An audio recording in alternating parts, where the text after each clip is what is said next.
Hello everyone, welcome to our channel teachings with Tani. So recently Japan ने दुनिया के सबसे खतरनाक अर्थक्वेक के बारे में एडवाइजरी जारी कर दी है और इस एडवाइजरी को जारी करते हुए उन्होंने कहा है कि काफ़ी हायर चांसेस हैं कि मैग्नीट्यूड 9 अर्थक्वेक जापान से टकराने वाला है। इसके अलावा ये जापान के पैसिफिक कोस्ट को हिट करेगा। ठीक है, स्टडीज का कहना है कि अगले 30 सालों में ये अकर हो सकता है। अभी म्यांमार में रिसेंटली 7.7 अराउंड का अर्थक्वेक टकराया था, तो आप समझ सकते हैं कि अगर मैग्नीट्यूड 9 का अर्थक्वेक आएगा तो वो कितनी ज्यादा तबाही मचा सकता है। जापान ने इसका इनफैक्ट एक अंदाजा भी दिया है। उन्होंने कहा है कि इस अर्थक्वेक के बाद जापान अपना 1.81 ट्रिलियन डॉलर इकोनॉमी को लूज कर सकता है। इसके अलावा जापान की टोटल पॉपुलेशन में से 10% पॉपुलेशन डेंजरस जोन में आ जाएगी और हो सकता है कि 1.23 मिलियन लोगों को इवैक्यूएट करना पड़े, वहां से उनको हटाना पड़े।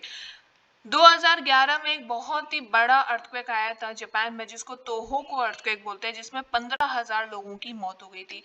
इस अर्थक्वेक से अनुमान लगाया जा रहा है कि करीब 3 लाख लोग मर सकते हैं, वो अफेक्ट हो सकते हैं और लाखों की प्रॉपर्टीज भी डैमेज डेफिनेटली होंगी। हमें ये समझना होगा कि नानकाई ट्रफ क्या है जिसके अलोंग ये अर्थक्वेक टकराने का एस्टिमेशन लगाया जा रहा है। ठीक है, लेकिन मैं आपको बता दूं कि ये कहा जा रहा है कि अगले 30 सालों में अर्थक्वेक आएगा, लेकिन जापान में हर साल करीब 1000 छोटे मोटे अर्थक्वेक्स आते रहते हैं। 2011 में आया था तोहोको अर्थक्वेक, 2024 में भी अर्थक्वेक आया था ऑन 1 जनवरी 2024। ऐसा क्यों है कि जापान में इतने अर्थक्वेक्स आते हैं? Why Japan is so prone to earthquakes? तो इसके 3 मेन रीजन है जिनका हमें समझना बहुत जरूरी है। इसी के बाद हम नानकाई ट्रफ और बाकी ट्रफ्स के बारे में समझ पाएंगे। ठीक है, पहला मेन रीजन है प्लेट बाउंड्रीज। देखिए, जब आप ये मैप समझ पा रहे होंगे, ठीक है, this is the capital of Japan.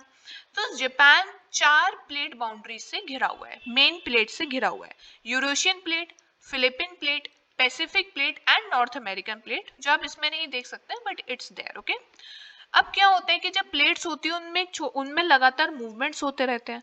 Japan में जो अर्थक्वेक्स आते हैं वो मेनली 3 प्लेट बाउंड्रीज की वजह से आते हैं। फर्स्ट इज सबडक्शन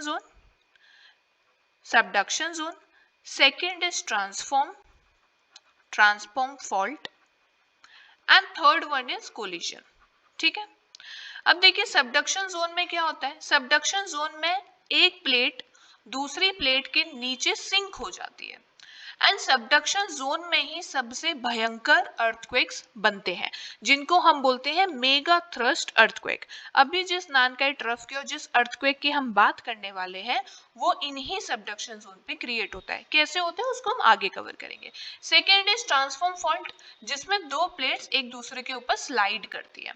इनसे भी अर्थक्वेक रिलीज होते हैं जो शैलो नेचर के होते हैं लेकिन काफी डिस्ट्रक्टिव होते हैं। Next is collision. कोलिजन में क्या होता है, दो प्लेट्स आपकी एक दूसरे से टकरा रही है और जिन टकराने की वजह से it leads to the upliftment of that area, upliftment of mountains for example. Clear हो गया? तो यूरोशियन प्लेट एक एग्जांपल है जहां पर कि कोलिजन बाउंड्रीज हमें देखने के लिए मिलती है। जापान क्योंकि इन 4 मेजर प्लेट से घिरा हुआ है इसीलिए वहां पर आए दिन अर्थक्वेक्स आते रहते हैं due to the movement of plates. आपने प्लेट टेक्टोनिक्स थ्योरी के बारे में सुना होगा। That is the main phenomena behind this. Next, आप इस टेबल पर देख सकते हैं मैंने प्लेट बाउंड्रीज का मेंशन किया हुआ है। नानकाई ट्रफ जिसको हम कवर करेंगे, ट्रांसफॉर्म कोलिजन है जापान ट्रेंच के लिए अलग से डाला हुआ है, तो आप इसको पॉज करके एक बार विद एग्जांपल्स पढ़ सकते हैं।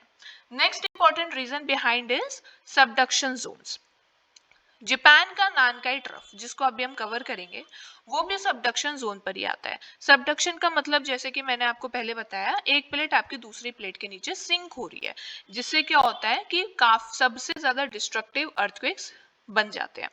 तो फिलिपिन प्लेट भी यूरेशियन प्लेट के नीचे सिंक हो रही है जिसके वजह से मेगा थ्रस्ट क्रिएट होता है, एक बहुत बड़ा फॉल्ट क्रिएट होता है and it also leads to the creation of a trench जो कि मेनली ओशियनिक इन नेचर होते हैं। ओशियनिक ट्रेंचेस क्या होते हैं, जो ओशियन के एकदम लो सबसे नीचे जो आपका बहुत बड़ा सा एक स्ट्रेच्ड जो एरिया होता है, ठीक है, तो ओशियनिक होते हैं। लेकिन जहां पर सेडिमेंट्स क्रिएट हो जाता है, आप देखिए जो ट्रेंच है ये एक उठा हुआ ऐसा एक फीचर है, ठीक है, लेकिन जहां सेडिमेंट्स क्रिएट हो जाते हैं उस फिनोमेना को, उस प्रोसेस को हम बोलते हैं एक्रेशनरी प्रिज्म। एक्रेशनरी इसलिए बोल रहे हैं क्योंकि सेडिमेंट्स की वजह से it rises up. Okay, so this zone, this subduction zone of Philippine plate is one of the classic examples of accretionary pressure. Next important reason is ring of fire. आप सबने इस एरिया के बारे में definitely सुना होगा, हम बचपन से पढ़ते आ रहे हैं, राइट. रिंग ऑफ फायर क्या है? 40,000 किलोमीटर का एक एरिया है पैसिफिक ओशन के अराउंड, ठीक है, जो कि जापान को कवर करता है. क्लियर हो गया? अब यहाँ पर क्या होता है कि दुनिया भर के करीब 80% अर्थक्वेक्स इस जोन में आते हैं. 91% ऑफ द वोल्केनोज यहाँ पर फटते हैं, ठीक है. तो जब भी वोल्केनिक इरप्शन होता है तो उन एरियाज में अर्थक्वेक भी आता है और फिर उसके वजह से सुनामीज भी आती हैं. So this whole area, this ring of fire area is very prone to natural disaster such as tsunami, earthquake and volcanic eruptions.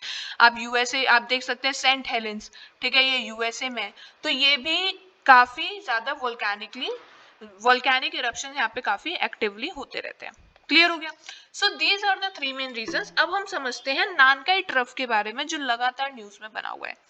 नानकाई trough क्या है? ये जापान ट्रेंच का एक हिस्सा है. आप ये देखिए, दिस इज जापान, ठीक है, ये पूरा जापान का मैप है. क्लियर हो गया?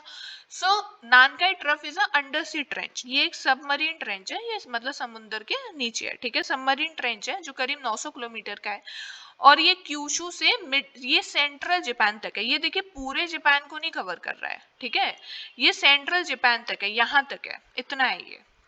और यहीं पर मेगा थ्रस्ट अर्थक्वेक्स आते हैं, सबसे भयंकर, सबसे खतरनाक, ठीक है.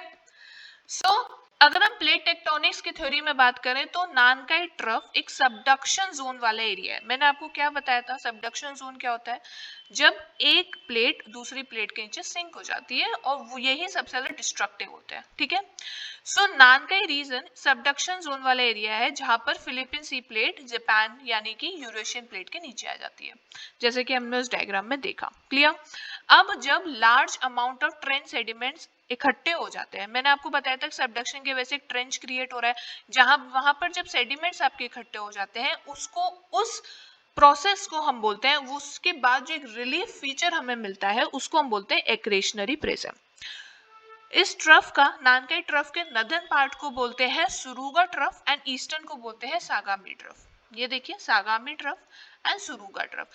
ये दोनों नाम हमारे लिए इसलिए इंपॉर्टेंट है क्योंकि इसी अराउंड आपके अर्थक्वेक्स घूमते रहते हैं. बेसिकली ये सबसे ज्यादा डेंजरस एरिया है. नानकाई, तोनकाई एंड तोकाई, ये सबसे डेंजरस एरिया जहां पर world's most disasters and destructive earthquakes occur. Clear? So this is the basic information about it. आप इसमें एक बार सबडक्शन जोन को देखिए. ये फिलीपीन सी है, ये यूरेशियन प्लेट है, ये नॉर्थ अमेरिकन प्लेट है, which was not clear in that picture. Okay, so where this subduction is taking place between these two plates, this creates Nankai trough. ठीक है, ये इसका एक थोड़ा सा enlarged image है. So I hope now this is clear to you. Nankai trough का जो एपिसेंटर जोन है वो ये हो सकता है, ये जो आप रेड लाइन देख पा रहे हैं, ठीक है. एपिसेंटर क्या होता है? देखिए, हाइपोसेंटर क्या होता है? हाइपोसेंटर होता है जहां से अर्थक्वेक शुरू होता है, ठीक है. एपिसेंटर क्या होता है? जो उसके जस्ट ऊपर होता है, जहां पर अर्थक्वेक आपका सबसे पहले हिट करेगा, उसके जस्ट ऊपर का जो हाइपोसेंटर के जस्ट ऊपर होता है एपिसेंटर. तो दिस रेड लाइंड एरिया, ये कर्व जो बना हुआ है, ये आपका प्रोजेक्टेड एपिसेंटर है, मतलब ये अनुमान लगाया जा रहा है कि सबसे ज्यादा एरिया यही अफेक्ट होने वाला है.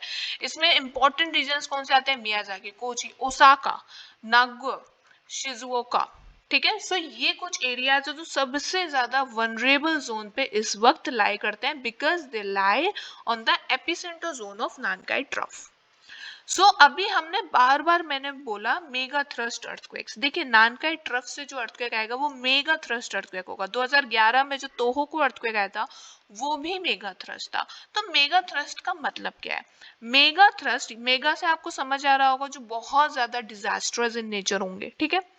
Mega thrust occurs, mega thrust earthquake वहां होते हैं जब कन्वर्जेंट प्लेट बाउंड्रीज होती है, यानी कि दो प्लेट्स एक दूसरे से मिल रही है, वो डाइवर्ज नहीं हो रही है, मिल रही है, वो एक दूसरे के नीचे सिंक भी हो सकती है, कोलाइड भी हो सकती है, basically they are coming towards each other, ठीक है.